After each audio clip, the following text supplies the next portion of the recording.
life journey in order to help you in yours. If you haven't already subscribed, hit that great big subscribe button right here, right now. Please hit that bell icon so you get notified of every time I go live like now, post a new video. Welcome to a new vlog. Yes, this is a video log of me trying something different.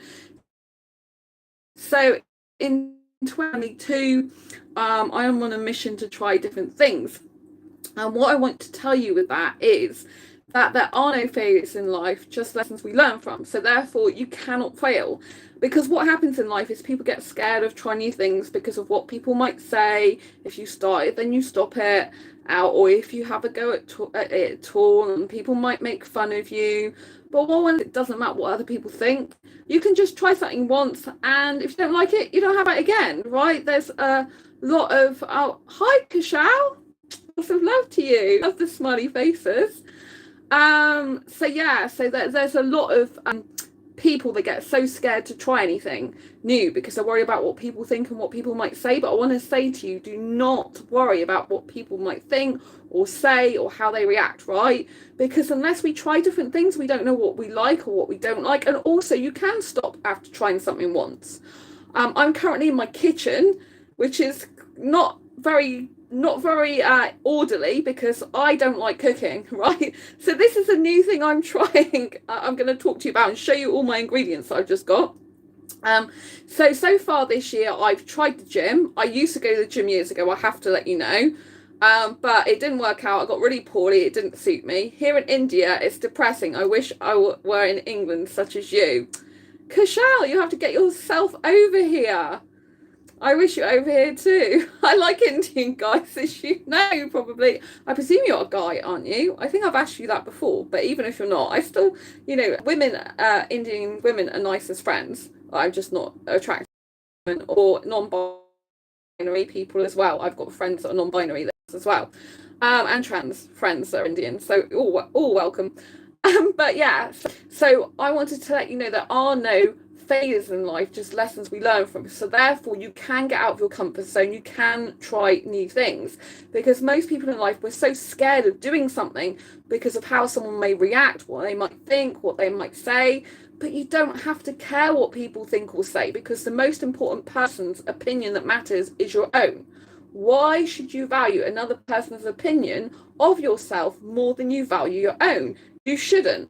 And if you worry about people criticizing you, making fun of you, laughing at you, saying horrible things to you, and you don't get on with your life and do things and experience it, what a waste of life that is, right? Don't worry about what other people think, say, do or not. It doesn't matter, because at the end of the day, all that matters is you've lived your life and been happy in it, right? And if we don't try different things, we can live with regret or resentment, right? And we don't want to do that. What if rather one feels a pointlessness when it comes to trying something new? You don't have to try something new if you don't want to, because at the end of the day, the whole point, even of me trying stuff, may just be that, Sandra, you don't need to try anything new. You're perfectly fine the way you are. I don't need, I don't have to try anything new. It's just that I want to try new things in 2022.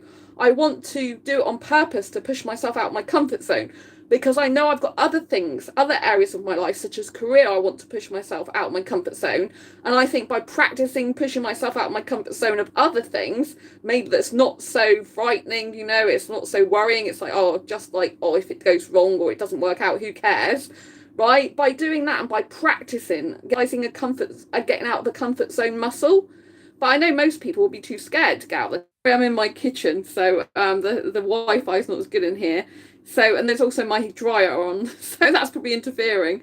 A lot of us are too scared to get out of our comfort zone because in our mind to keep ourselves safe and to not do things that are different. How we're programmed, but in order to grow ourselves, we have to get out of our comfort zone. And I've pushed myself out of a lot of comfort zones to even do this channel, because years ago I couldn't even talk about sex. I was so shy. I would only speak about time, and I wouldn't tell anyone else, not even my best female, would talk to her about it. And now I talk to her about it all the time, even though I'm asexual, because it crops up a lot, obviously. So it's the end of the day, if I put it all out there, no one can hold anything against me or say they've got a secret about me, because everything is out there. So there is no secrets, you know what I mean? So yeah, so today, like I tried the mattress topper last night, which was a new thing. It's not new because I know what mattress toppers are. I used to be a bed specialist for years. I used to be a bed manager actually. So that wasn't different. I tried the topper because I know a whole memory foam mattress is too firm for me, but unfortunately so far the topper's not been good. It's been too hard for my back, but I think I can return it. I'm not sure. But anyway, I've tried it for one night, so I'm going to try it again. I might just lay on the top of my furry blanket anyway. So that's something. I tried the gym, that didn't work out. So it might just be that I try new things and they don't work. But you know, I've tried. But play, I went to an LGBTQIA play, and that did work out, and that was amazing, and that was very out of my comfort zone. So I loved that, and I've done a speaker boot camp for 3 days. Talked in front of their audience, asking questions to the host for 2 of those days. Spoke on theatre audience, even though my heart was beating really fast. And so yeah, so that's really getting myself out of my comfort zone. So those have been really good. Now I have lots of food allergies and intolerances, and I was buying these ready-made like stir fries that I would put in the oven, not actually fry. The problem with them, I suspect they might have a sugar in it that I'm allergic to, even though the manufacturers, well, I phoned the supermarket up and they said they can't contact the manufacturer on my behalf, but it doesn't show sugar in their ingredients. But I've been a bit worried about it because I've been feeling dizzy while I've been eating it. And so now I'm kind of worried about getting stuff. But I tried something last night, which was like a stew mixture. And it was really nice, but it was in a packet already made, which is why I usually like ready-made stuff, because I hate cooking. I can't stand it. I only do the bare minimum I have to, which is, you know, usually fish, chicken, potatoes, vegetables. And for breakfast, I have soy milk and rice puffs. That's pretty much all I can eat, right? And I have some fruit. But I decided that today I would get the ingredients to try making some like vegetable concoction myself, so I can have that as an accompaniment to my potatoes and fish. And so I just went out and bought loads and loads of stuff, and I'm gonna show you now the ingredients I got. I got a lot. So this is what I got. I only have a Belling oven. This is my little oven that's not even mine. We usually use for camping. So I put everything in tin foils. I used that last night, but only a little bit. But I put grease-proof heat, right. But this was really tasty. Bear in mind, I don't usually eat leeks. And then I got red onions, and it's like, you can't get a small packet really of red onions. This is a small packet I could get. I'm like, oh my god, good job I'm not kissing anyone, because that would taste disgusting unless he ate them as well. So dried herbs. But anyway, occasionally I'll cook with fresh herbs. That's basil, so that's actually a basil plant. I have them on if I'm not in the mood to cook things up, which you're not. And I used to have them before years ago, basil, and I got parsley. And then, so that's fresh parsley. This is like dried parsley. And then I got the tomatoes. Don't usually have oil or butter or anything.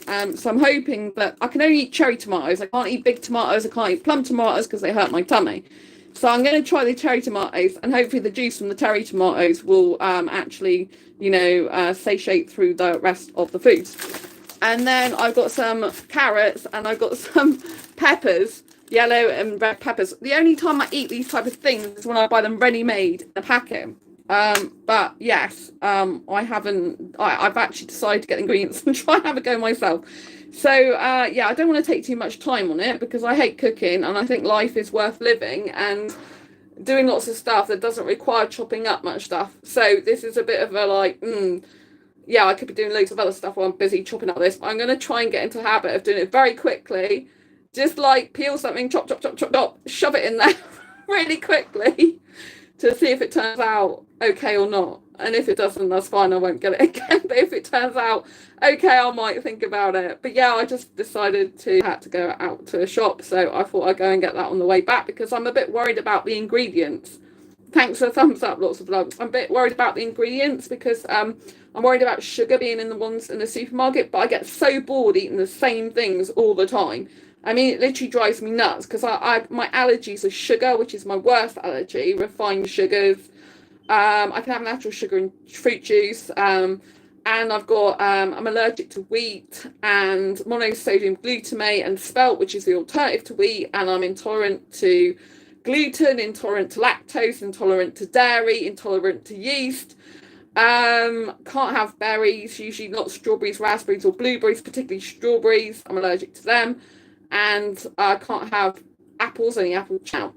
So I thought I want to fill myself up, because I find that unless I eat quite a lot of vegetables and stuff, I don't really feel filled up, and I feel like I'm bored.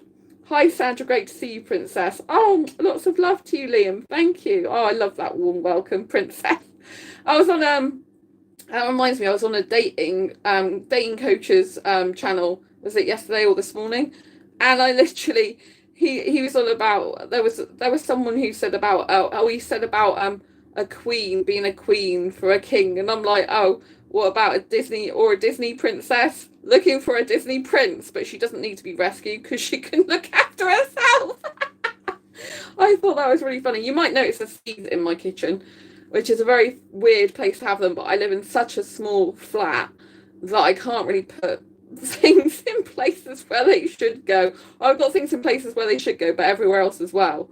There's like a load of boxes up there and a plant and all sorts of stuff as well. But yeah, so I'm gonna try and chop these vegetables up and make a concoction with all this stuff, and hope for the best. Oh, because I'm a bit worried it's going to go off, because it's just for one person, but it's kind of like you kind of have to buy the whole usually. Apart from the peppers, I could have got just 3, but then it was better value to get the whole pack, and I think these will keep longer. So I'm like, oh my gosh. Anyway, I'm going to try and see what happens. It's not. It tastes rubbish. But the whole point of this video is I wanted to do is like to say it's only this year as well, which I have only gone through a few modules, because I'm working on the Asexual Guide to Sex book still at the moment. I was doing some of that earlier, although I had to break off because I had a customer thing to deal with. But yeah, so I think it's really important that we get out of our comfort zone and try new things. And comfort zone doesn't actually amount to you finishing or doing that thing long term. It can still help you, give you new insights into yourself or into other people or into other situations, and make you realize skills you never knew you had, or can just cement the fact that you don't like something, and that's okay too. Sometimes we don't know if something, we're not sure about it, and unless we try it and just get on and take the action to try it, we never like, oh, what if I try? The noise of my dryer, by the way, it's just below my feet. Just next to my feet, I should say, below my waist height. So you know, like when I tried the gym, I got really good support in here for like not carrying on with it because I'm really poorly. And like my physio's now said, you know, don't even do a dance class. It's going to be too sore, make your ankle too sore as well. So just do a bit of like dancing, a little bit at home or outside on the quayside, and work your way up, you know, to doing more and more. You can hear my washer dryer going off. Because you know it's going to make your ankle too sore else, and he doesn't want me to push it too much and end up being injured again. Because I think it's really important, you know, like you try new things. And like I said, the gym didn't work out, but I don't care the gym didn't work out, because for me, when I went there, it didn't feel right. I went there and thought, this is not the current Sandra Bellamy. This is the old Sandra who used to go to the gym, who used to like it. But I used to like a different type of gym that had pumping dance music. It was quite young gym. There was instructors there all the time. There was no TVs or any of that rubbish. I hate TV.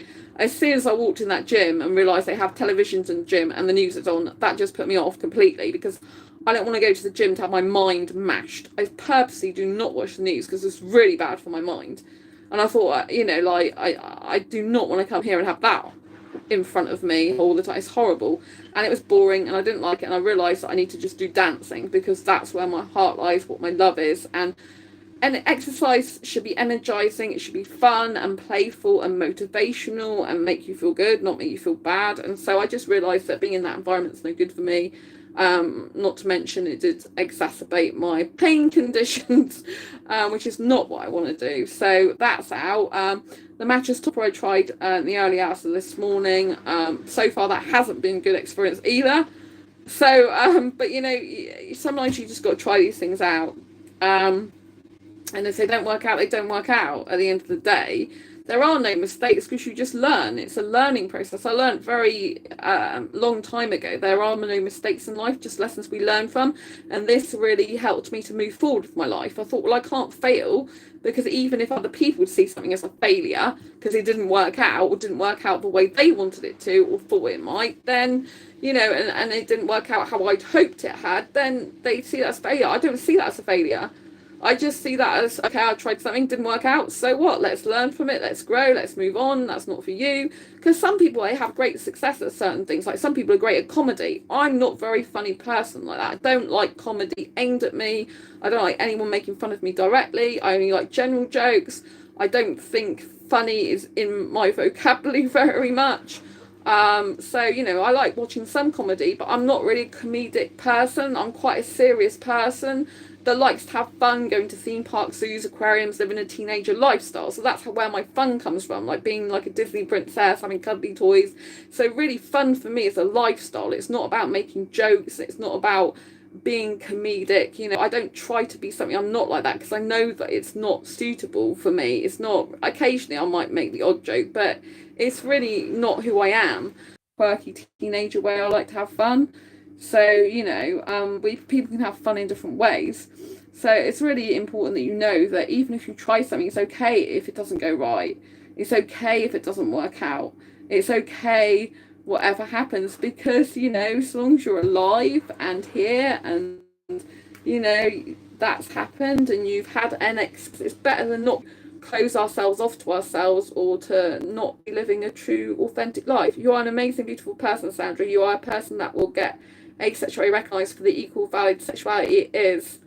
Oh, Liam, that warms my heart. Thank you. That is what I want, ultimately. I really want to get asexual valid sexuality that it is. That's precisely what I want. And I'm so glad you believe in me. Thank you. Thank you. It takes a lot of confidence and courage to even have that belief in myself, but having it from someone else as well emphasizes that, and, you know, reiterates that, and makes it more solidified. So I really appreciate you saying that, because that is my mission. I mean, I really do want to write more and more books for asexuals.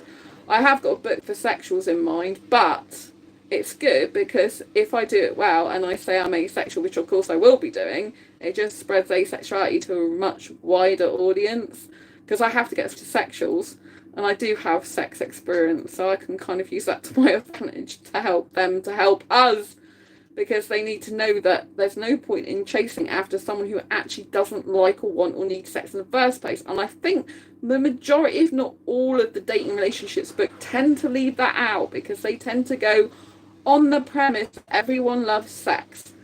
And if a sexual person in writing show how it's advantageous for them to take it seriously, and for them to understand it's a reality, and to know there are genuinely people that don't want it, hopefully they will start to see, if they're really needing sex, that, you know, that there are sex repulsed asexuals. Obviously not every asexual sex repulsed, and that, you know, they don't sorry, I'm just going in my hallway a bit now because I noticed my Wi-Fi is a bit off in there. So, you know, basically, you know, like, how do you feel about sex is what they should be asking. They should be asking what sexual orientation and what sexuality are you. And, you know, if we say we're asexual, or a person says they're asexual, they should be saying, oh, so what does that mean for you? Like, are you asexual that doesn't mind having sex? Are you asexual that hates sex? You know, this is what we really need to get to, this level where they're actually asking someone what sexuality they are. They're asking someone what gender they are, if that's relevant to them. You know, they're asking them open questions and not taking everything for granted, because the trouble is the world has very much been conditioned to believe that everyone wants sex, and that's just disgusting, you know. It's just ridiculous. And so the more we can get the society to recognize that not everyone's the same, and you need to ask, you know, like, people should get consent to have sex with someone, right? People should be getting consent to be touching someone, kissing someone, or, you know, and doing things to them, and they should equally be getting consent, as in their opinion, as in, you know, asking them, like, what do you think about sex? You know, what sexuality are you? Not just taking it for granted that everyone wants, needs, like sex and can't get enough of it, you know, because that's just very misleading. It's very, very narrow-minded, and it's not going to benefit them. What is the benefit of them chasing after someone who doesn't want sex? I don't get it. Apart from they think it's some sort of game or something sometimes. And it's like, well, it's not a game. You're just wasting your friggin' time, mate, and we're wasting ours. You know, it should be an accepting society where, yeah, some people don't actually want or need sex. It's not sex repulsed, but I am absolutely no interest in having. I'm not sex repulsed, but I'm not absolutely not interested in having sex with anyone. Oh, bless you, Liam. I didn't know you're not sex repulsed. That's very interesting for me. New information. But yeah, I am sex repulsed for me personally these days, but I don't have a problem with anyone else having it that likes it, it's consensual, enjoys it. And if I wanted to do that again, I would, but I don't really like it. I like all the kissing. I find that so exciting. All the sex. And oh, it's hard because usually I don't care, but it's February when I'm recording this live. And the Valentine's Day is coming up. And obviously I celebrate International Celebrate Being Single Day on the 14th of February, not Valentine's Day. But this year I'm really feeling like I wish I had a guy to kiss, if it just is for Valentine's Day. Because I'm really in a romantic mood all of a sudden, and I'm thinking, oh my god, I just want to kiss, kiss, kiss. And it's very strong because I get kissing sick. So it's like I get so needing to kiss that I haven't kissed in ages that I actually feel physically sick that I haven't kissed, which is very rare. I know there's not many people in the world that are like me in that respect, let alone any asexual that's like that. Most asexuals don't even like kissing, or not really that fond of it. They like a little peck and that's it. Whereas me, it's my whole like hobby and interest.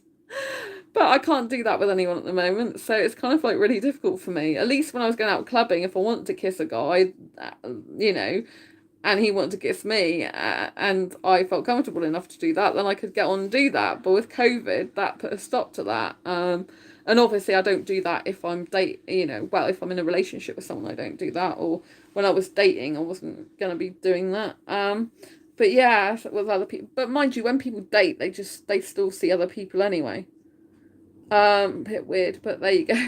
I understand it because, sometimes people aren't right, and if you don't, dating should be like an interview process where you'll find out if the person's suitable for you or not. But I kind of usually like to take interest, particularly in one guy at a time, not really loads of them, But I'm just not doing dating relationships now, and it's the only thing that ever makes me think about that is like, it's like the kissing side of it. I really want to kiss. I really do.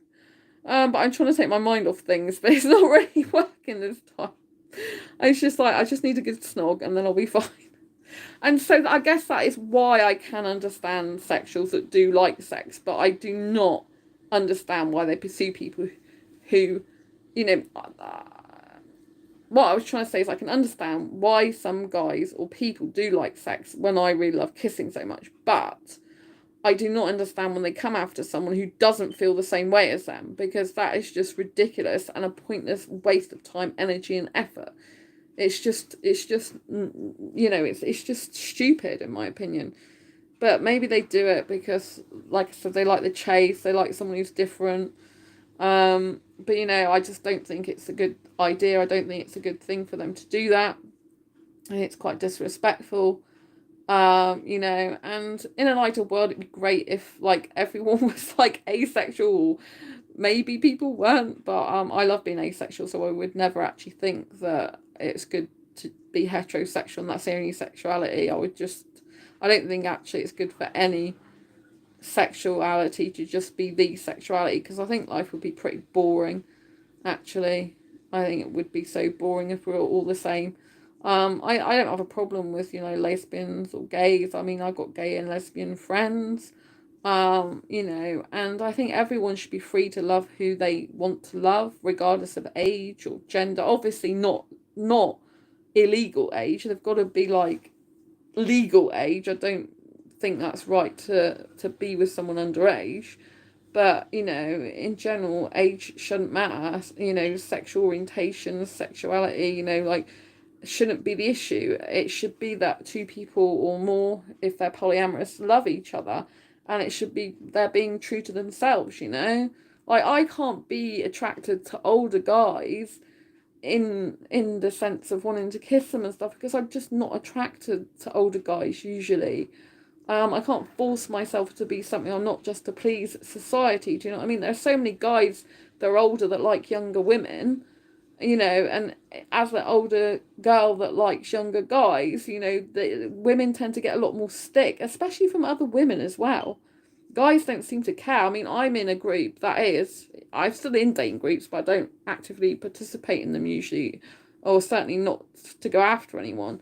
And you know, I'm in a group that's like, they're all sex mad though, and they're usually foreign guys, you know, from very estranged countries, like countries it's really hard to get to.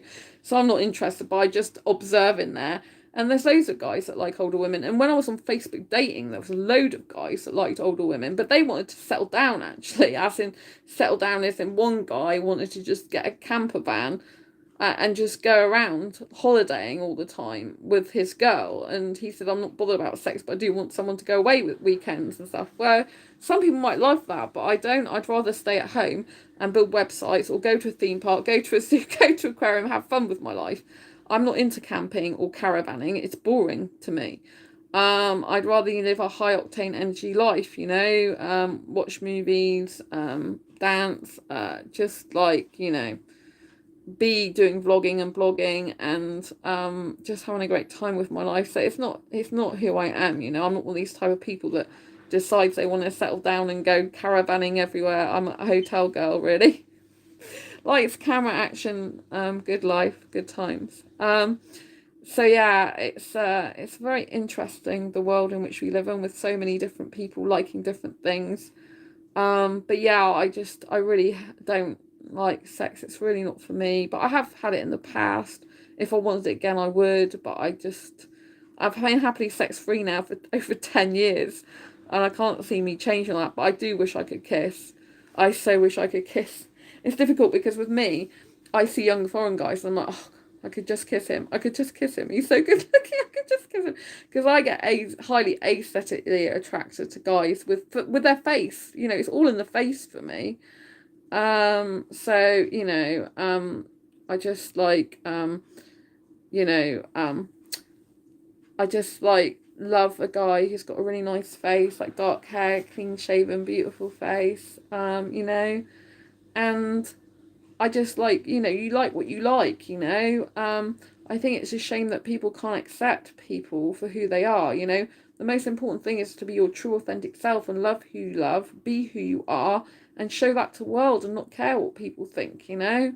At the end of the day, you can't make yourself be someone you're not just to please society and other people, you know. And I would argue, like, if those people are, you know, so into your life, why aren't they focusing on their own life? Why are they criticizing yours if they've got their own life? If clearly their life must be boring if all they can do is criticize other people. They must live a very boring, horrible life to do that. I don't go around like criticizing other people and different channels and different places. What's the point? Other people live the life the way they want to live. I love it when I see YouTubers actually that are different couples. Like there's one called Squirmy and Grubs. You should check it out if you haven't already. He's disabled, and he's I think he's got cerebral palsy, and he's married to a beautiful wife, and well, lots of guys think she's beautiful, and they love each other very much, and they've been together for years. And the Squirmy and Grubs is their YouTube show, and if you look, they are interdisabled. I think it's called interdisabled or interabled couple. So she is fully abled, he is disabled, and she's like a carer for him besides being his wife. So she like has to get him dressed, undressed, you know, do lots of stuff for him. But she loves him so much, and you know, and everyone, like a lot of people, they've got a lot of support, but they also have criticism. And they were saying the people that criticize him, you know, they don't believe that she is really his wife, and that it's all for show, and, you know, and that he, you know, basically, it's like saying he couldn't get anyone and be worthy of love just because he's in a wheelchair and got cerebral palsy and he's disabled. You know, I mean, something's really wrong with the world if people think that just because you have a disability or ill health condition, you can't find true love. I mean, what is the world coming to? There's no one in this world that's perfect. No one. Whether you're disabled or not disabled, you know? I wish people could just mind their own business. Like, don't they have a life other than hating on others for how they live their life? If they don't like it, then they should, yeah, just don't bother saying anything, innit? Simple. I totally agree with you. I hate that too. I think it's disgusting. You know, everyone should be living their true, authentic life. There's also a younger guy that's married to an older woman, and they've been together for years. I think they got together when he was 17 or something. They got married when he was 18. And they're well known. They've been on a lot of TV shows, but, you know, she's very, very strong, his woman. Elma, is it? But she's very strong, and they do a YouTube show together. They've been doing it for a long time. I think he's in his early 30s now, but they've been together for years, you know. And she doesn't care what people think. She was in her 70s, I think, when they met. That's pretty close-minded, the way people think. Yeah, exactly. Exactly. It is very close-minded, you know. It's very close-minded. I mean, I've got a male friend, and he like asexual friend, and he likes older, so I'm not into him like that. But we do meet up occasionally for food and stuff. Because just because I don't like older guys to like be in a relationship with, it doesn't mean to say I don't talk to older guys sometimes. And then and he likes younger girls. Like younger than 20 even. And he doesn't care what people think, and he's like 60.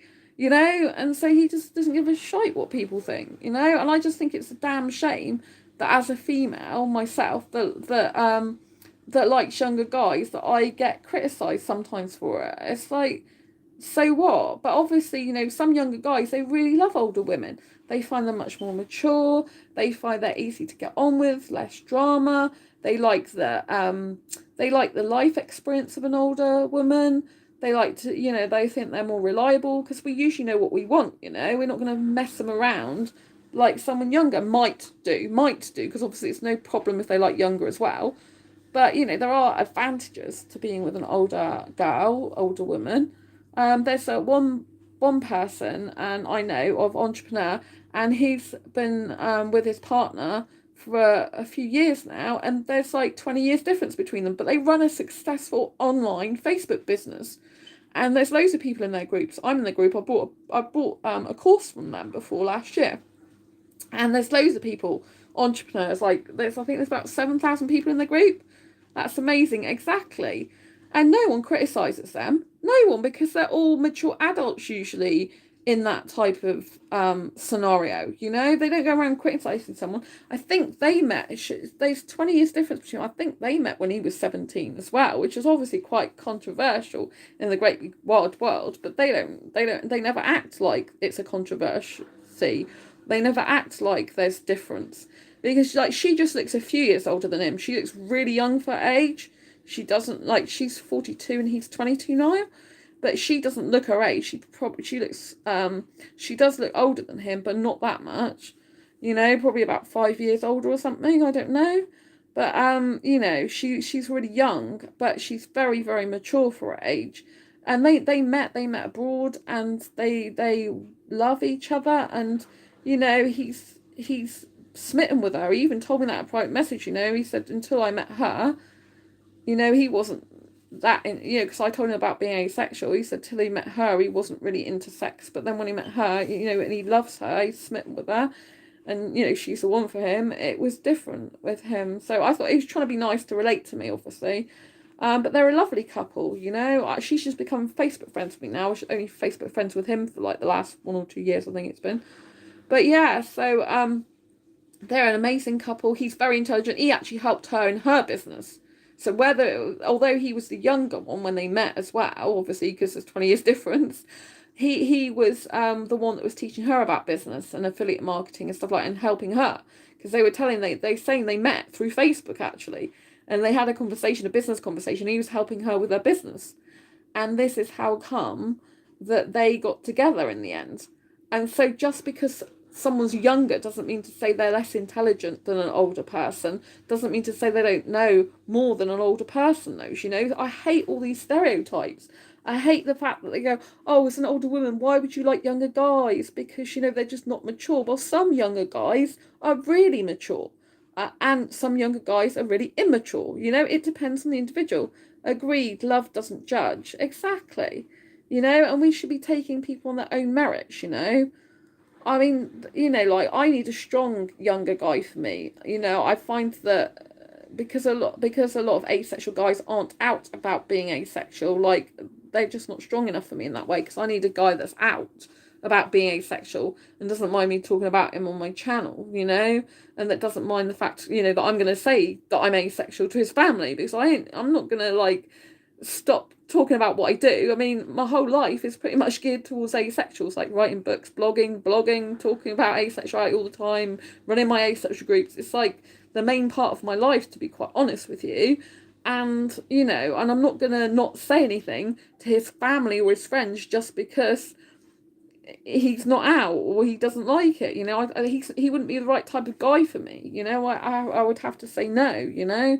But there are quite a lot of asexual guys like that, unfortunately. And obviously, you know, you need a strong guy that's quite happy to say they're into an older girl, and then let their family know. There are so many younger guys, when I was on Facebook dating, which I'm not anymore, that, you know, were keeping it secret. Like they were saying, oh, I love to meet you and stuff like that. I'm like, does your mum know? And you like older women? And it's like, no. And I'm like, well, I'm not that type of girl that wants to meet up secretly and have some secret affair or something, or secret love affair.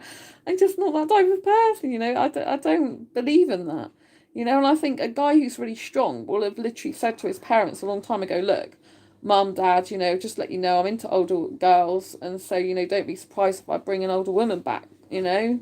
I think that's the type of guy I need, you know, that knows what he wants and that's not ashamed of being with an older girl, you know, because you can't have a relationship where there's any shame involved over how young or old someone is. I mean, I'm quite happy to be with a younger guy in his 20s. My parents have known that for years. They absolutely categorically know it, and they're fine about it. You know, they don't expect me to be with an older guy. They would think it's very bizarre if I ever came back to their place with an older guy. They would think probably that he's not right for me, because they know that I need a younger guy. I mean, there was a guy who's 28 that I was asexual, and even my mum was saying, he's too old for you, Sandra. I'm like, yeah, I know. He looks too old for me. You know, because it is about looks as well, in the sense of, like, if a guy looks old, even if he's young, he might just look too old. There are a few guys I've met that are 25 and they look more like 35. And so for me, it's just like, because I experience aesthetic attraction, it's just not good for me. You know, obviously, if I already love the person, I'd probably grow older with them in that sense. But I like a guy who's kind of forever young. He doesn't really age much. And it's really interesting because some guys are like that. They really hate that about themselves. It's a thing they loathe. They're like, oh, I look like a boy all the time. Like I've got boyish looks, and I got taken the mickey out of me at school, and people are bullying me because I have these boyish looks, and I can't actually grow facial hair, and I can't grow much body hair, and you know, people don't like me like that. And that is like what I love about them. The things that people may have criticised them for in the past, or bullied them, or hurt them over, is what I actually would love about a guy. I like a guy with boyish looks. I like a guy who can't grow chest hair. I like a guy who can't grow facial hair. I love that. I'm not into guys who are very hairy and manly like that, you know? I'm into guys who look young and smooth and beautiful and have smooth, gorgeous skin. Of course, you know, I might end up with someone who's not quite like that. But, you know, because no one's perfect and stuff, and things can change, body shapes can change, things could change. But usually the guys who can't grow much hair, they're like that permanently. And it's something they don't usually like about themselves. But I would, you know, I would love that about them, because I'd be like, I hate body.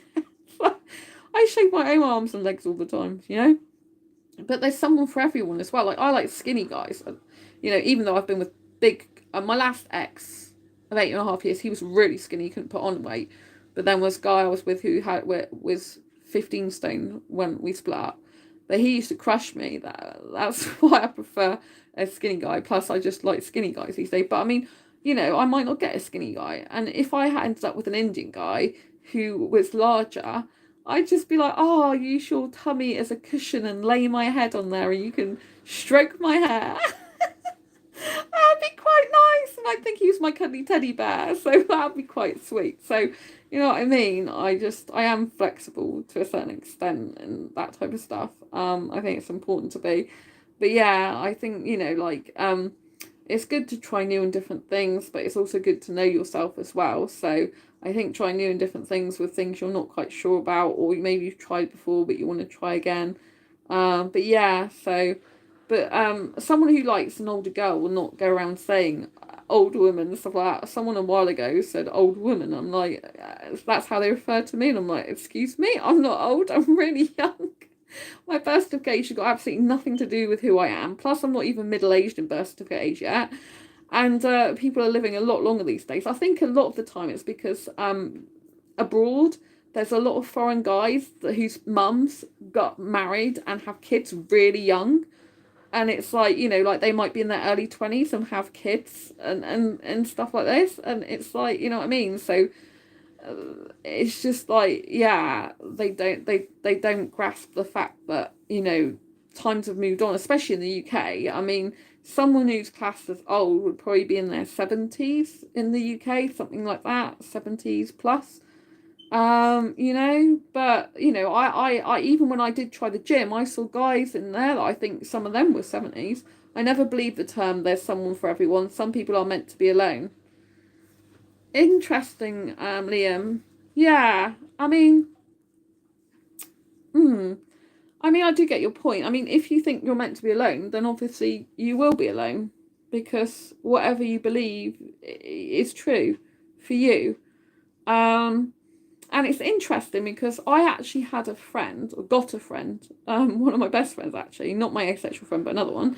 And they were actually asking me, do you think some people are destined, you know, to be alone? They're better off alone. You know, they were asking that about me as well because I've gone from being really into having a relationship to being really not into having a relationship at the moment. And um, but for me, it's difficult because I'm always kind of like got a part of me that does want to be in a relationship, a part of me. I don't know if that's old conditioning or if that's genuinely what my heart and soul desires on some level, but I've got contradictory feelings because part of me just thinks I should be single and maybe on my own forever because I think I'm better and more stronger as a single person. I feel I'm more confident, I'm more comfortable with myself, I don't have all the stress and anxiety because I get stress and anxiety induced as it is with my anxiety condition. I don't need more. And I just feel so much more stronger as a solo artist of life, should I say. As a single person, I feel stronger, more powerful, more courageous, higher self-esteem, higher confidence by being a single person than I ever have done in a relationship or even dating scenario. I feel like when I get into those type of scenarios, I feel disempowered, disenchanted, if you like. I feel like, you know, things aren't so good for me. I feel like more miserable. I feel unhappy. And so far, I'm actually better off being single and being on my own. But I do miss the kissing and romance. But you can have that without actually being in a relationship. I don't do casual relationships either, so it's really difficult. Apart from I would kiss at nightclub again if COVID wasn't around. You know, so yeah, so I do understand what you're saying, Liam, actually. You have got a good point. But I think I guess same. I feel like being alone will keep me focused on myself, but the other part of me wants to have someone to be with and spend time with. Oh, Wolf of Fire, that's really interesting because you understand me then. You understand where I'm coming from. Because yeah, I do feel like more empowered as a single person. I do feel like I'm able to just relax a lot more, do what I want when I want. I have no inhibitions as much as I do when I'm with someone. I do have inhibitions, I guess, but not really, not as many. I just feel more strong and powerful. Like focusing on yourself is an amazing thing, you know, like focus on my career at the moment, focus on writing more books, focusing on speaking, focusing on all the stuff I wanted to do when I was 15. I'm trying to focus on now in terms of career. And I just think, you know, I'm happier being single. I think I like the idea of a relationship, in theory. I like the, you know, I like the good parts of a relationship, but I haven't had a situation where I've had a good person in my life to be in a good relationship with. And so I very much think until or unless I find that person, then I'm much better off staying single. And I purposely do not want to get into a relationship. Since I've been focusing on myself a lot more, things have been much better in my life in terms of like I've been a lot more peaceful inside my soul on average. I'm not so upset all the time, which is good, because for a while I was really upset. I'm just more focused on what I want to do. I'm just got more opportunities. I got more people messaging me, even as friends lately. I'm doing meetups and having more people come to them in the UK now. I'm a much more confident, powerful person. I got a smile on my face more. So I think there's a lot of advantages to being in single. I think the thing is, when you get into a relationship, in my past it was very boring sometimes. It was like I really loved the person, but it was kind of like you just kind of work and then you come home and eat food and chat and watch TV and go to bed. And now my life is very different as a single person. Now I'm into YouTubing, as you know, vlogging. I'm into blogging. I'm into like not going to sleep till like 4 a.m. a lot of the time. I'm into like watching a lot of movies that I want to watch. I hate sports, so I'm a sports free zone. I can watch whatever I want to watch, do whatever I want to do whenever I want to do it, and there's so much freedom. And I don't have to worry about messaging someone or worry about their not messaging me or not treating me well. You know, like I deserve to be treated really well. And until I find a guy who treats me really well, who really is into older girls, who really respects me, loves me, and is really smitten with me and very dedicated and loyal to me, I don't think that I should give up my single life at all, you know? Because, you know, like, there's a lot more advantages to being single than in a relationship a lot of the time. I think if you get someone who's really healthy, really good for you, and who becomes your bestest ever friend, your soulmate, and your love of your life, which is what I would want, I think then it can be different, because I think then they enhance your life, they make it better, you have shared experiences together, you can go out more together, you can do lots of things together, because presumably they'll have similar sort of interests. And you know, if you find the right person, and you know, that kind of like really bonded friendship where you kind of know what the other one's thinking, and where you want to speak to them, you want to message them, you want to hear from them throughout your day, you're really enthusiastic, you're like, oh my god, this is my bestest friend, I love them, I want to hear from them, let's see what we're doing today, let's have an adventure together, let's talk about our like hobbies and interests, let's support each other in our career, let's say how beautiful we are, let's tell each other how we love each other. You know, let's sit until the early hours of the morning chatting about World Planet Universe. Let's have a movie night and popcorn. Let's just like, you know, like touch each other's little noses, stroke each other's little hair, you know, do some cute cuddly stuff together, all that type of thing, you know. I think until or unless I find that guy who can make me feel that way, and who like makes me feel even better than I make myself feel, or better than my single life is, I just don't think it's going to be any good for me to ever get into a relationship, because I don't want a guy to take stuff away from me, like take away my soul, take away my self-esteem, lower my self-confidence, make me feel bad about myself. I don't want a guy like that ever again, you know. And unfortunately it seems to be a pattern, so obviously I'm attracting the wrong types of guys. So I need to leave dating relationships for quite a long time now. Because I don't want that type of guy again, you know. I want someone who's kind, caring, cute, who loves me, who tells the world that I'm his girl, and who really respects me, who can't lie at all. That's what I need. A guy who is finds it impossible to lie. They just can't tell any little lies, not in their profile, not in what they say to people, not in what they do. They just cannot lie. They're just so honest. I'm not going to like everything they say all the time, because obviously they'll tell me the truth. But I think, you know, it's imperative I have someone completely honest for me. I was thinking about that today. You know, I think honesty is the most important thing in a relationship to build trust. Once you've lost that trust, that is it. You know, I need a guy who's very boundary driven, young but very boundary driven. You know, knows what he wants. Maybe it's like 23. He knows what job he wants, knows what type of girl he wants, knows what type of lifestyle he wants with her, tells his friends he's got an awesome older girl for him, says he's asexual, or even if maybe he won't be asexual. I think he will, but maybe he won't, and he'll be like, I don't care about not having sex because I just want to be with Sandra. She's my girl. She's the love of my life, and hopefully he will. Yeah, you deserve an amazing person who's going to be there for you all the way. Oh, thanks, Wolf of Fire. That's really sweet. It's really sweet. Yeah, you deserve that as well, obviously. we both deserve that, you know. People deserve this, you know. Good people deserve to be with a good person, you know. I just think it's very difficult to find someone that is a good person and that has the best interest of the other person at heart, you know, and who wants the best ever friendship. I find that's very lacking these days. You know, the bestest ever friendship, like true bestest ever friendship. I mean, you know, like some of the way guys are treating me, it's like, would you treat your best male friend like that? Would you? If you do, then that says a lot about you. Actually, one of the people that I'm not going to name names, but one of the people that I was into, he was not very nice to his best friend, best male friend. And I'm like, you know, the way he spoke to him, he thought it was funny. I thought, I don't think that's funny. I think it's downright rude and horrible, you know, to speak to someone like that, you know, very disrespectful. But, you know, I didn't really say that at the time because I thought it's up to them what they do with each other. And if the other guy, friend, accepts the way he speaks to him, that's up to them. But, you know, I wouldn't want to be spoken to like that. You know, there should be, like, I think there's a very much a lack of bestest ever friendship, you know. And that's what I aim for. I think every good relationship is based on bestest ever friendship.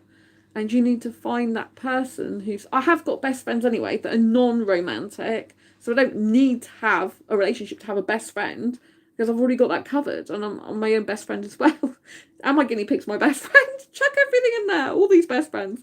But, you know, but I do think it's imperative that you have a best friend because if you have a genuinely best friend for a relationship, that person will have your best interests at heart because they will literally want you to be happy. They'll want to not lose you as a best friend. They'll want to chat to you. They'll want to discuss life with you. They'll really respect and love and care for you. They'll have this bond that you don't just get with a relationship. You know, when you have a relationship that's not based on friendship, you have kind of like this disconnect between friendship and relationship. So it's like you separate your friends from your relationship and you don't mingle them. I have heard of people saying people that don't want a relationship are selfish because they don't want to consider someone's point of view. No, Liam, that's completely wrong. I have heard stuff like that before as well. It's not selfish to not want a relationship. There are plenty of aromantic, particularly asexuals, that do not want relationships. And anyone that doesn't want a relationship is good. You know, you don't have to have a relationship. Some people are better on their own. So far, I am actually better on my own, even though part of me wants a relationship. You know, so it's much better if you're clear cut in some ways. If you know exactly what you want, you know, and you decide you don't want that. I know at the beginning of this video I was talking about trying new things, which we've gone on to, which was to do with me cooking and trying other new stuff. But we've diverted a lot. But yeah, but some people want to try a relationship and it doesn't work out. Hi, how come you like men much younger than your age? Because that's who I'm attracted to, you know. My burst of age has got nothing to do with who I am, so I have most in common with younger guys. I like the same types of music as them. Well, actually, they sometimes like older music than I do. But usually I like going to the same, hanging out at the same type of places, doing the same type of stuff. And I just don't get attracted to guys my own birth certificate age whatsoever, usually, because they just look way too old for me. And I'm just not attracted to them. That's like asking someone, like, why? It's like asking men why are they attracted to younger girls. Go and ask men why they're attracted to younger girls, because that's who they're attracted to. You can't help who you're attracted to. You know what I mean? So, but I have loads more in common with younger guys, you know? Loads more in common. And I like their looks a lot more. I hate beards. God, there's quite a lot of young people these days that wear beards. I can't stand them. I'm not attracted to guys that wear beards and have much facial hair, or regardless of age as well. Even if they're young in their 20s, it just really puts me off them. You know, really puts me off them. And yeah, so, but it's really, I really don't bother with friends mostly. I don't bother with other people. But that's fine. It's fine, Liam, you know? I mean, you bother with me on this channel, which I appreciate, but, you know, you don't have to go with what everyone else wants. You can be different, you know? It's good to be different. And it's good to, you know, to live your own life and do your own thing. And, you know, just be confident in what you're doing and just enjoy life, you know. I think it's good if you know that you don't want a relationship, because the worst, and you don't pursue one, because the worst thing you can do is know you don't want a relationship and then start pursuing and then play games with someone or lead someone up the garden path. Because there are guys who don't know what they want, right? They're not actually sure. Part of them doesn't want a relationship, but they will literally still pursue a relationship because they're feeling lonely and they're bored in life, and that's for the wrong reasons, obviously. And so when they do that, it means they're coming at a relationship from not a very good point of view. And so, you know, it's not healthy, it's not good to be pursuing a relationship where you don't actually want one. And it's not good to lead people on. And it's good that you don't do that, Liam. You don't lead people on. You know exactly what you want in life, and you know you don't have to answer to anyone. I like that about you. I like the fact you're a strong person. You know who you are. You know what you want, what you like, what you don't like. And that's really good, because it means you're not messing people around or leading them on or making them have false pretenses. You know, it's just really, really important that you be yourself, you know. So I think it's good that you're like that. I think it's very different, because I've come across guys, there's guys who are what you call emotionally unavailable.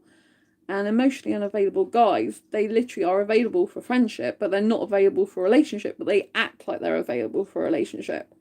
And so a lot of women get hurt by these type of guys, emotionally unavailable. Obviously, you can have emotionally unavailable women. It's not just a guy thing, but I just mention guys because I'm into guys, and I know from experience and from being in the dating scene that there's quite a lot of guys who are emotionally unavailable. So yeah, it's important that you stick to who you are and know that it's fine, and you don't have to have a relationship. When I say there's someone for everyone, I guess that's just because what I believe in terms of like if someone wants one. But if you don't want a person, then there isn't someone for you if you don't believe there is, because what we believe is true. So if you don't want someone and you don't believe there's anyone for you, then there isn't. Same as I believe there is someone for everyone, but that's only someone who when they want someone. But you could have someone for you that wasn't even romantic or a relationship. You could just have a person that liked you for you, or not if you don't want that. Whatever you want and is comfortable with. But yeah, so anyway, I'm gonna wrap up because I need to eat my food. It's like nearly 10 o'clock and I haven't started cooking food yet. I just started with this cooking thing at the beginning of this video to say that I was going to be doing some vegetable cooking stuff that I don't usually do to get out of my comfort zone, try new things. Because in 2022, for some reason, I just think that I need to try new things because I purposely want to practice getting out of my comfort zone, because I know there's other stuff that's even bigger that will get me out of a bigger comfort zone. And I'm certain I don't want a relationship. I'm unavailable in every way. Yeah. So, yeah, it's good that you certainly don't want a relationship. It's really good. I think that's good. I have a friend, although they don't know they change their mind. 1 minute they're into a relationship, the next minute they don't want one. So they're undecided. But I think it's good that you're very, very decided. I think it's something to be proud of. Very proud of. For me, it's difficult because I've always been programmed, conditioned if you like, to be in a relationship. And at least 50% probably of me, maybe a bit less, but probably still wants a relationship, but probably unless it's 30% and 70% not. But if we'll say 30 to 50% because it fluctuates, isn't having a relationship. But I've actually experienced the fact that I'm better single. I'm more powerful, stronger single person. I'm happier as a single person. And sometimes I do think, well, maybe, Sandra, you're one of those people that's meant to actually be single forever. You're not actually meant to be in a relationship. Maybe your strength is being single. Maybe you'll achieve more in your life by being and staying single forever.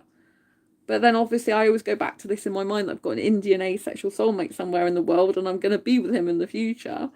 It's like, I think he's asexual. So, that kind of pulls me back to this, oh yeah, I've got a soulmate somewhere. But I just ask myself, would you be leaving? Love you, Sandra. Great to see you, sweetheart. Oh, you're a good, sweet person. Thank you. You sound like you really want a relationship more than anything. Um, so yeah. Thank you, Liam.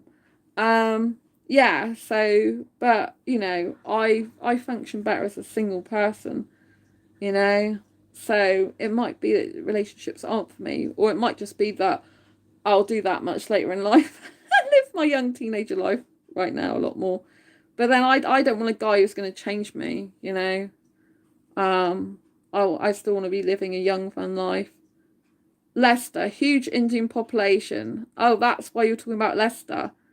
I don't. The trouble is, I need an asexual Indian guy. There's loads of Indian guys all over the place, but the majority of them want sex, you know, and I don't want sex because I'm asexual and personally sex repulsed for me, not for others. And so that's the difficulty I have. There are tons of Indians in the UK, but I can't just walk up to one and say, hey, do you want to be in a relationship? I'd have to know the guy for a very long time. And the majority of them want marriage because it's what their culture wants, you know, and they're very culturalized. Not all of them. And some of them want kids. I don't want kids. And a lot of them want marriage, and I don't want marriage either. I'm not into marriage. And a lot of them think a woman should cook and clean and do all that for them, and I'm not doing that for them, you know.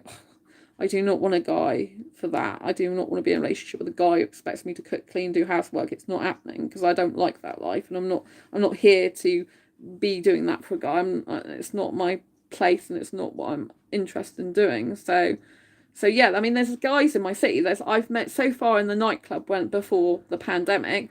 I met 3 Indian guys in the club, all interested in me, all one dancing with me, one kissed me, one was into dancing with me, sexy dancing, but no kissing. One was into kissing me for like over an hour. He was kissing me on the dance floor, which was amazing and bliss for me.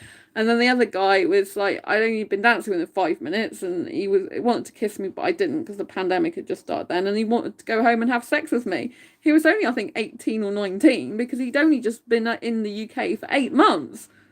And I'm like, no, I don't have sex. You are perfect the way you are. No one should ever want to change you. Thank you, Liam. Lots of love. Yeah.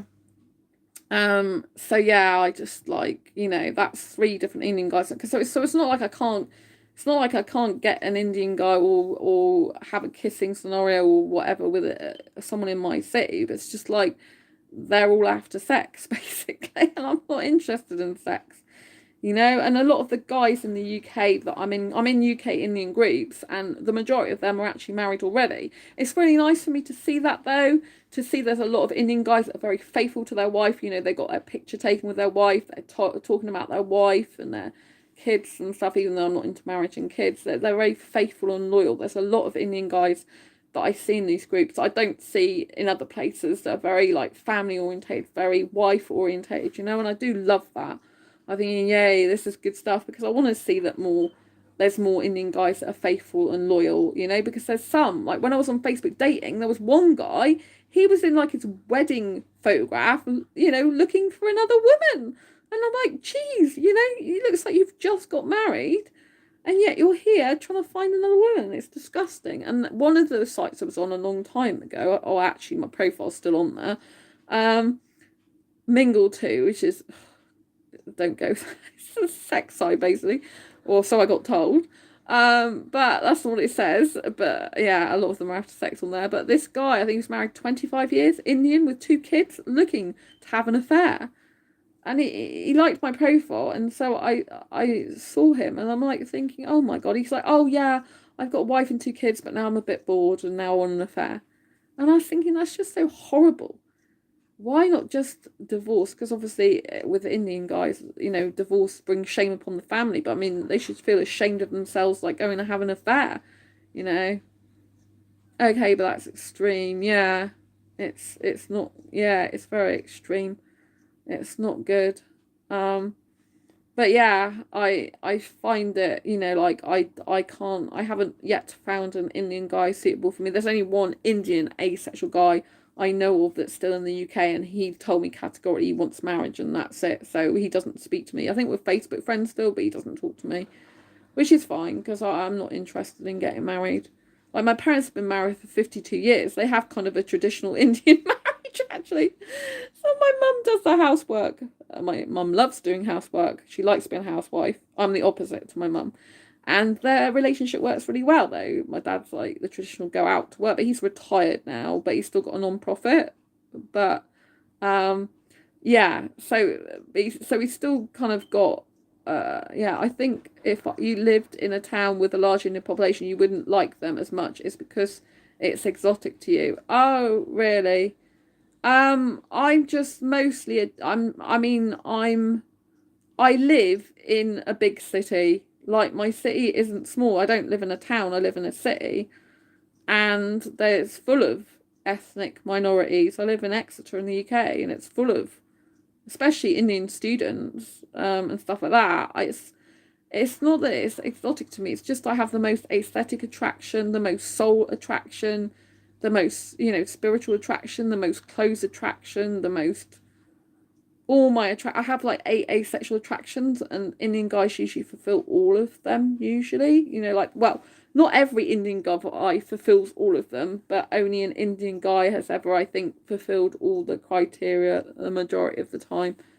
If there's going to be someone who does, but I'm like soul connected to Indian guys, like instant connection to a lot of them usually on an emotional soul level. So emotional attraction, romantic attraction, aesthetic attraction, intelligence attraction.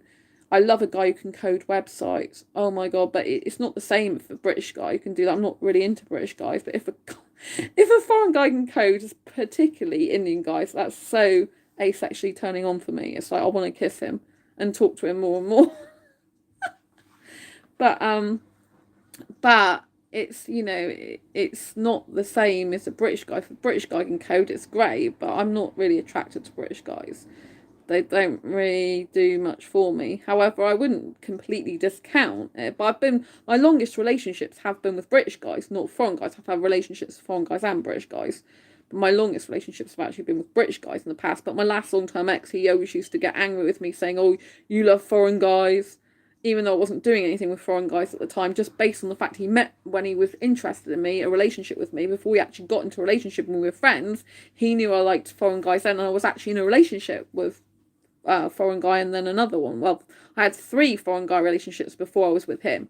So it's a bit unfair of him to say, oh, well, you like foreign guys. It's like, well, you already knew I did because I had relationships with foreign guys before I met you, But yeah, he used to try and hold that against me, but he wasn't a good guy. So, it's like, well, I was with him and he was still going on about the fact I like foreign guys. So it's like, well, of course I like foreign guys. I'm not going to check. I can't help it if I find foreign guys aesthetically attractive. I just do. It's not just Indian guys. I like Bangladesh guys, Middle Eastern guys. Some French guys are quite nice. Moroccan guys are quite nice. So it's a variety. I like a certain type of aesthetic look. But Indian guys are my top attraction. Bangladesh my second. Third is Middle Eastern usually. Sri Lankan guys I get really attracted to as well. I notice more and more lately I've been more attracted to Filipino guys because I've got a really nice Filipino friend online. And yeah, he's got quite a lot of friends. The demographic stats say Exeter is a very white place. It's hardly Birmingham, London, Leicester, Wolverhampton. Well, I like living in Exeter and I don't live for Indian guys. I don't have to get into Ramesh Ramanathan. I don't have, I'm not going to move somewhere just to be near Indian guys. I'm not like needing to be with an Indian guy badly like that, If I don't end up being with an Indian guy, it doesn't matter. The Sri Lankan comedian. Oh, Ramesh Ramanathan. Oh, I didn't know that. Yeah, I mean, I do go to London. I love London as my second home, but I can't just walk up to an Indian guy and go, hey, want to start a relationship? That's not the type of relationship I want. I want a guy to be my best friend for a long time, There's only one Indian guy who I talk to online who always likes me, but he's in India. But I love him as a friend. I trust him loads. We are romantically and aesthetically attracted to each other, but I don't think I could trust him in a relationship, however much I like him anyway. But he'll never come over here anyway. He's in India. But I've been friends with him for a very long time online, and he's always sharing my stuff. He's always really supportive, and I've seen him on camera quite a few times. He's introduced me to members of his family, which I know that is a really big deal for someone, for a guy, to introduce like me. I think it's I met his sister's family. I met people where he used to work, and so I know he does really, really like me. Out loud, would be more chance of finding one though if you live somewhere like London. Yeah, I know. I have thought about living in London, because London is like my second home. I do love London so much. And I have thought my soulmate might be in London. I've considered that highly a lot, but I'm not going to just move somewhere for that. I thought about moving to London for my career, actually, because there's a lot more opportunities up there, in terms of like media opportunities, because I'm really into the media. And so like my best asexual friend lives in London as well. And if I wasn't living in Exeter, I already know for definite I'd live in London, but I don't have the money to move to London. And the healthcare is not as good, which might surprise you, but the healthcare in my city where I live at the moment is amazing. It is really good. I mean, I get really quick. I've been to the doctors again yesterday. It looks like I probably got an infection, but if I love someone, as long as they're nice, then it doesn't matter whether they're my type or not. Yeah, I mean, I believe I've got an Indian soulmate that I knew in a past life. I categorically believe that. I've always believed that since 2014. That's why like, when I'm in Indian groups, just being in there, I'm not doing anything. I'm just being friendly, just being helpful. It feels like I'm at home. So spiritually, because I'm a spiritual person, I feel I've been with an Indian guy in a past life. That's why I just feel that. I know that. But there was an Indian guy last year, and I thought he was my soulmate after 7.5 years. Yeah. So, but I've given up now because I'm not looking. No, I'm not actively pursuing going after an Indian guy anymore. My Indian guy can find me. I'm done. 7.5 years I've been looking for my Indian guy. That's it now. I deserve time for me, and I'm just focused on me and my career. He'll come along if he's really there one day. I think he might be in London. He might meet me at a business seminar that I'm actually a speaker at. So the sooner I get my butt in gear and be in my destiny in the future, the sooner I'll meet him. So, yeah, I think I might meet him at a business seminar or something. He might see me speaking, or I might even be going to a seminar myself to learn from someone else. And I might meet him there. That might be it. But it doesn't matter. At the end of the day, I thought the guy last year was my soulmate, and all my, everything led to that guy, and he wasn't. And so I said I made a mistake. But maybe if I'd met that guy years ago, it wouldn't have been a mistake, because maybe he wouldn't have had the experiences he's had to feel the way he does about relationships, and it might be different. But anyway, he made his choice. I made mine. We don't speak anymore, and that's fine, and so it doesn't matter, because now, and obviously there was another guy I loved last year who wasn't Indian, very much. The thing is, I have no types, so I mostly don't care about other people do it in their own time. Yeah, I mean, I do have a type, some people don't believe in types, but I just do, because that's naturally how I am. If you don't have a type, that's fine. I know there's quite a lot of pan-romantic people, for example, that don't have a type because they like lots of different people based on their personality far more than looks. But for me, I do experience aesthetic attraction. I cannot kiss a guy I'm not aesthetically attracted to. And I need kissing in a relationship. It's a big deal for me. It's like a hobby. One of my favourite hobbies in the world is kissing, which is unusual for an asexual person, I know. But, it's essential for me that I have someone who loves kissing as much as I do and really into it, because I don't want to be kissing someone who is not really into it, because then it's not going to feel good for me to do that with them, and I need kissing. So, but yeah, I have thought about London, but I can't, I need to, if I move to London, I need to move to London for the right reasons. But I have thought about it. I once said, or blurted out on this channel, well, if I was settling down and had the money to buy somewhere, I'd buy London, not buy in Exeter. But I'm actually safer in Exeter. I've actually got better healthcare in Exeter. But there is part of me that always sees my future destiny in London. I've known that for a long time. And sometimes it's so strong, it's like, but you need to be there, Sandra. And I do get that a lot. I get that a lot, even each week. I get to thinking, well, you love this place, you love where you live, but one day you might not be here, one day you might be in London. And I know exactly what area of London I'd want to live, but it's really expensive, the area I'd want to live in. And so I don't have that sort of money currently, because things can change. things can change, but I'm definitely not financially capable of moving there and it being okay. So, because I had to leave my full-time job, as you know, last year, and so I had to leave it and give up a lot of money to not to do a job, but to get my health back on track and to be well. So yeah, and I'm not motivated by money anyway, really, but I do need money to live, obviously. So yeah, but if I wasn't living next to London, would be the only other place that I'd want to live, second to Exeter. But I do love living here. I've got everything I want apart from a soulmate, if you like. I've got like the quayside 5 minutes walk from where I live. I've got the little town 5 minutes walk from where I live. I've got like the city, 20 minutes walk in the city. I live like downtown city. But I do have like a little town near me as well. So, and I got train station 5 minutes walk or 25 minutes walk, and there's bus stations, although I usually use the train, not bus these days. Theatre, cinema, clubs. It's just like it's easy access to get anywhere and everywhere. I just do love it, and the flat here is really nice as well.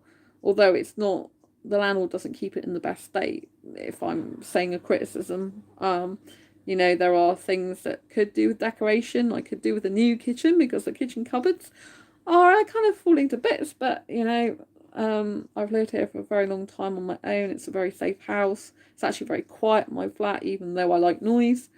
It's very well soundproofed. It's the most safest, beautiful place I've ever lived in. It's very good for writing.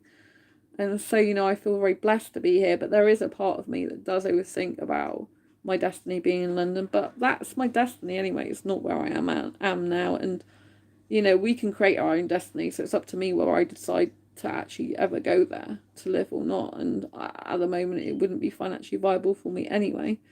You know, and it's weird because I partly see my Indian guy in Exeter talking to me, and I partly see him in London as well. It's kind of weird, but I'm learning lately to not force the future, not force the destiny, and to just live in the now and be happy with who I am now and be happy with my life now, you know, because at the end of the day, we can't, if we try and force our destiny and force things to happen, it's likely to not work out well or go against us. So I'm just not forcing it anymore. I wasn't forcing it before as such, but I have this urge to fulfill my destiny a lot. Like, it's like, as I see myself here now, I see a different future version of Sandra, which is actually in London. But I don't know where I commute to London or whether I live in London. That's the thing. It might just be that I commute there. I don't actually live there. But, you know, who knows what happened in the future. That's why it's good to try new things, for me to try new things anyway, because from new things, any little new things, it just gives me different experiences. It just gets me out of the comfort zone. It might help me to see something from a different perspective, or it might just lead me, you never know, it might lead me to my soulmate inadvertently. But I just like, I'm practicing getting out my soul, getting out, I was going to say getting out my soul zone or something, getting out of my comfort zone. I'm practicing getting out of my comfort zone in ways that I just want to try new things, because I just purposely want to be able to get out of my comfort zone more and more and to just do things and be a bit less fearful of things, you know. And I think when you push yourself out of your comfort zone, even if you decide something's not right for you, it's still very empowering, because you've tried it and you've been able to decide for yourself and make a powerful decision as to whether something good for you or not. And if it's not right, not good for you, then you just move on, don't you? It's no problem, you know. And when you've just got yourself to deal with, it's much better when you're single, because then you can try lots of new things out without harming anyone, hurting anyone.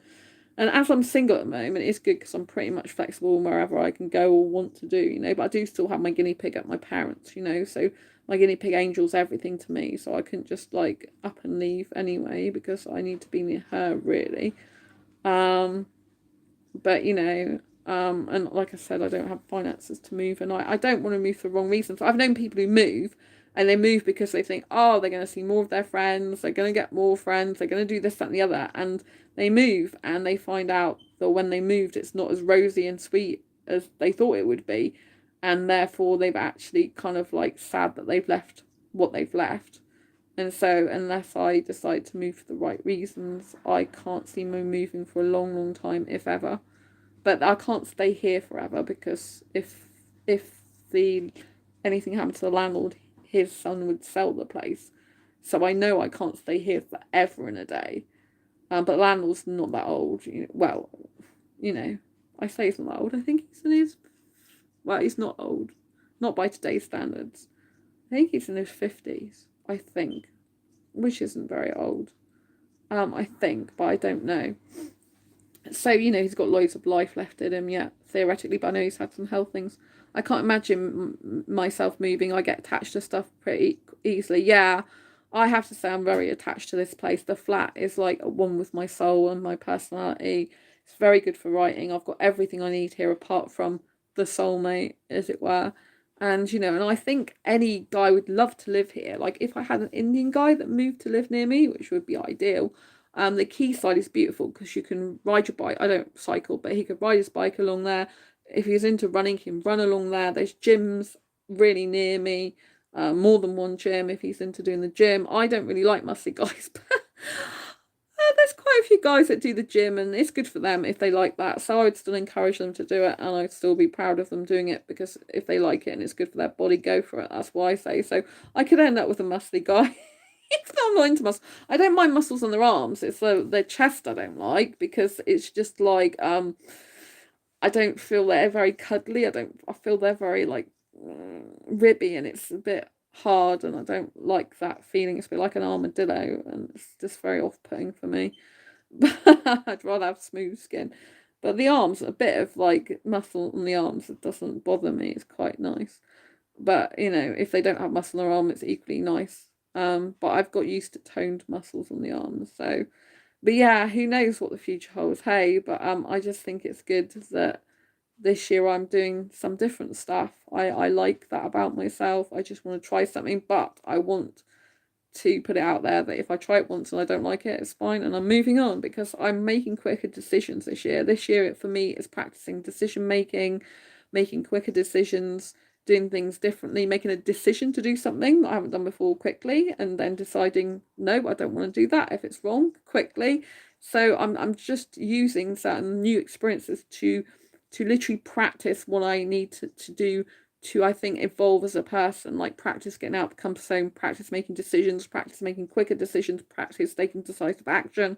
And just by doing all these things that might have nothing to do with the end result of what I'm really getting at, like I want to do more speaking, right, and stuff like that, and I want to do a lot of other stuff that may be unrelated to what I'm specifically trying to get out of my comfort zone. But the more we get out of our comfort zone, the more we get ourselves into different things. Even if we just try something different, the more that we can experience different things in life and evolve as a person. And it's easier then when something bigger comes up that we really want to go for, that might be more difficult out of our comfort zone. It's easier to go for that, because we've already practiced and trained ourselves and trained our brain, if you like, to be able to do these things.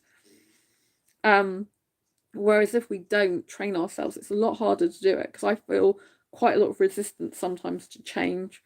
I feel quite a lot of resistance sometimes to try and do something. Like, part of me really wants to do something, and then another part of me will be a bit scared of doing it. And I find this fight between wanting to move forward, being scared, wanting to move forward, being scared, and then you end up not doing anything, and you end up procrastinating, and you end up being like unsure about things. And so, like, I can even be really sure about something but yet question my sureness, because it's like it's a very like fearful thing I want to do, but I'm sure I should do it even though it's fearful to me personally. And so, but there's some things that I'm not scared about that most people would be. Like, if I go to a club and I like a younger foreign guy and he wants to kiss me and I feel comfortable about it, I'll do that. I don't have any inhibitions like that, which is very strange, because most asexuals wouldn't go to a nightclub for a start, and most people wouldn't just be able to kiss a stranger they've never met in their life before. But I don't have any inhibitions like that. I've trained myself like that. I mean, when I say don't have any inhibitions, obviously, if I don't feel comfortable or don't like the guy, I'm not going to do it. I'm not stupid. But I'm saying if it's a foreign guy I find really aesthetically beautiful and I feel comfortable enough and safe enough to do that, and I usually do it in an environment that I'm safe in, a club that I know, and also with security guards there and stuff like that, you know what I mean? It's like, yeah. But I won't be doing that for a long time. I can't, because of obviously the pandemic, and I can't have the vaccine, so I'm quite high risk. which is a shame because I love dancing. I don't just go to a club for guys, I go to a club because I love dancing and I need to get back into dancing. It's so good.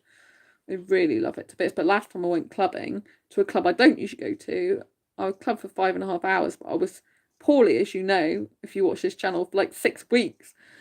And I lost my voice, as you know, I couldn't stream for ages. So I can't risk that again at the moment, even though I'm desperately want to go clubbing because I love dancing so much, but I've just got to dance outside really, or if my housemates are out, maybe indoors a bit, until my ankle's a lot better as well. So like, well, it is a lot better, I can walk on it, it's just that some movements aren't so good for it. Anyway, I'm going to go and love you and leave you for now because I need to go and eat, I need to go and cook, and I will see you on the next video live stream. It's been a pleasure to talk to you today. I started off in the kitchen, this stream, which you're not usually in my kitchen, and now you're in my hallway, which you're not usually in my hallway. And I've had a dryer going on in the background, so it's a different type of stream. So I apologise for any weak signal when I was in the kitchen and any noise that you could hear from a dryer or ticking clock that's near me. I've got a frozen clock. I'll just show you my frozen clock because I just want to show you my frozen clock. My friend bought it me. Look at this frozen clock. Isn't that awesome? It's so good. I've got another clock up there. She's got doggies on it. I'm currently in my hallway. Oh, dear me. It's really funny.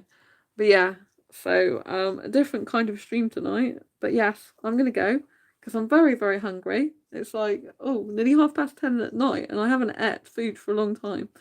Anyway, I'm going to love you and leave you. Like I said, it's been a pleasure to see you all. I usually go through all the people that have been in chat, but with it being like, you know, on my phone, it's quite difficult. So I know Liam's been here, so lots of love to Liam, and then Wolf of Fire, and there's been a lot of other people as well, but I don't think I can see all of you. Yes, Stylistic Nightmare too. Lots of love to you for being here. Thanks for your comments. And then yeah, Wolf of Fire, Liam, and then I think there's some other people earlier. So yes, but those have been the main people: Liam, Wolf of Fire, and Kushal. Kushal, who is in India. Lots of love to Kushal. I love that name. Beautiful. See you, Sandra. Enjoy your meal. Thank you so much, Wolf of Fire. Thank you, Liam. Thank you for everyone else that's joined. Stylistic, thank you to you. Thanks to Kushal. Lots of love. Don't forget to subscribe if you haven't already and hit that bell icon so you get notified of every time I go live like now or post a new video. Lots of love. See you soon. Stay ace. Bye.